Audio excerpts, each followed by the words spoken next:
Hello dear friends. Last class I have mentioned that I will come with another video which will be talking about syllabus and basic aspects of first paper of UGC NET. So let's analyze what are the main components of first paper of UGC NET. So this is the syllabus that I have downloaded from the UGC website.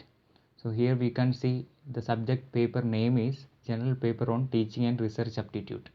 So basically this paper is the main objective of this paper is to assess the teaching and research capabilities of the candidates, and that aims at assessing the teaching and research aptitude as well. So basically this paper is actually looking at the teaching and research aptitudes of the students, the probable candidates of for research JRF and as well as for assistant professorship. So basically this paper consists of 10 major units. The first unit is called teaching aptitude, and the second unit is research aptitude. Third one is comprehension.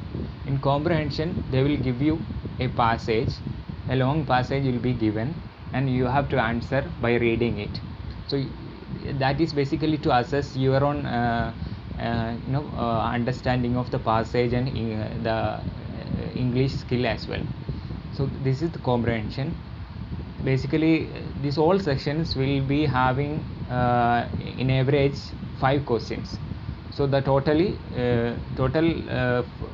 first paper questions are 50, right? So each of these 10 sections will have 5 questions in average. Maybe randomly some changes will happen in each year, but basically we have to understand the average number of questions from each section is 5. And the third part is communication. Communication actually is a very important aspect for a teacher. A communication skill is very important for a researcher or a teacher. So that is why UGC is testing the basic understanding of communication and its concepts in this exam. In this one there will be verbal and non-verbal communication, intercultural group communication, class communication. So these kind of a small amount of technical terms also will be there. So if you refer previous year question papers, you can understand the basic style of communication questions. And the fifth part is mathematical reasoning aptitude. In this one there will be, as usually in all competitive exams, this part also you can expect the similar kind of questions in that we used to have in PSCs and all. So basically number series, letter series, codes and relationships, blood relationship, that kind of a thing will be there. And profit, percentage, interest, discounting, averages. So the basic algebra, mathematical abilities. If you refer 10th or 9th mathematics textbooks of 10th and 9th classes, you can easily score this one. So these all are the basic questions. And the sixth one is logical reasoning. And the logical reasoning part, if you as I already mentioned earlier as well, if you refer the previous year question paper, you can understand the basic idea how the logical reasoning and these all questions are styled up. In this part there is Venn diagram, Indian logic. There is a newly introduced part which is called Indian logic, means of knowledge, paramanas, pratyakshas, anumanas, upamanas, shabda, arthapatti, anubhalabdhi, structure and kinds of anumana. So for this part you just have to have some kind of understanding by searching in internet, then you can easily get the idea of these concepts. Okay, these parts, this Indian logic is newly introduced one. And other things are like in formal and informal logic and fallacies, classical square oppositions, like about the contradiction, subcontrary, subaltern, these kind of argument styles. So you have to know about that in that one, logical reasoning.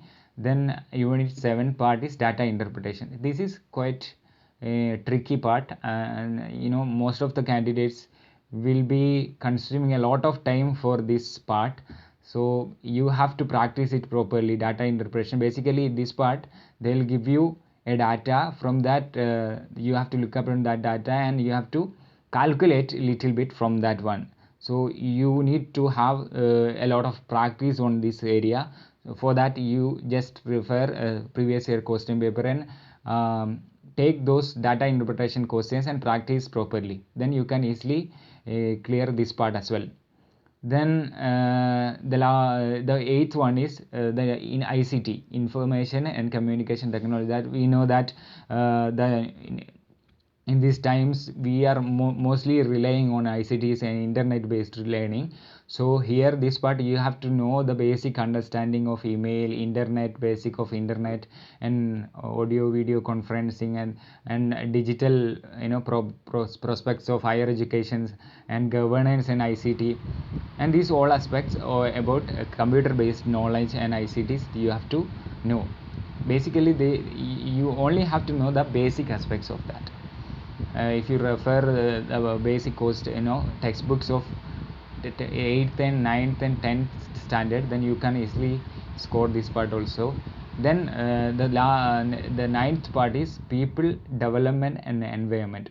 Here they are assessing our understanding of our ecology, environment, and pollutions, and this kind of very very very much important things that is good for society. For a teacher, they should have kind of understanding of this part as well, environment and development. Here they will ask for migrations, natural hazards, disasters, environment protection acts, and human and development interactions. So these are basically and that millennium development goals and sustainable development. Sustainability is a very important aspect in modern times because there are issues like climate change. So there are many kind of reports and protocols which had happened in previous years. So you have to have basic idea of those things like Kyoto Protocol, Earth Summit, and sustainable goals, Brundtland reports. This basic understanding of sustainability and environment you should have. Then last part is nothing but higher education system and governance. Here you must have kind of a basic understanding of our educational institutions, our national educational institutions, and institutional agencies like UGC, like NIRF and NAC, and these all education, higher educational institutions, and basic awareness of those things you must have. For this I am recommending for all of this one basically to research on your own previous year question paper. Like we are going to face this 2020 June net exam, right? So you can have 2019 December net questions, and 2019 June net questions, as well as 2008 December. So basically each year there will be two sections of this exam is conducted by NTA. So you must have a lot of question paper. Basically what you have to do is that go and assess of those question papers and practice each sections of this one, and then you can easily, I think, can score very good marks in this paper. If you properly strategically prepare for this exam, as I already mentioned, you can score very much higher scores. And for that you just go for previous year question paper and take each section. Like first you take teaching aptitude section, and what are the questions that comes from teaching aptitude, and try to solve it. Each question paper you do like that. Then you go for research aptitude. What are the questions comes under research aptitude, and try to solve that, and have to have a basic idea of those area. Then take comprehension part and practice it. Then take data interpretation part, communication part. Then practice each part individually, as well as when you practice in these all parts, there will be technical terms. In each part will have technical terms. For that, you just go for internet search and try to understand what are those technical terms, what are those jargons, by searching in internet or by searching in reference book that you are using, guide or something. So basically, if you follow this strategy, then I can assure you that you can score a lot of marks in this exam. So there is to sum up, basically the first paper consists of 10th part, 10 each subsections. Each subsections will be having 5 questions in average, and each will be carrying 2 marks. So total marks are 100 marks. So if you follow this kind of strategy, then you can score up more than 60 or 70% of the marks, like that. So try to do this kind of strategy when you're preparing for it, and I will be coming up with more on paper 1 by discussing on previous year question papers. Up to that, thank you, and if you like this video, share to your friends, comment and give your feedback to me. Thank you.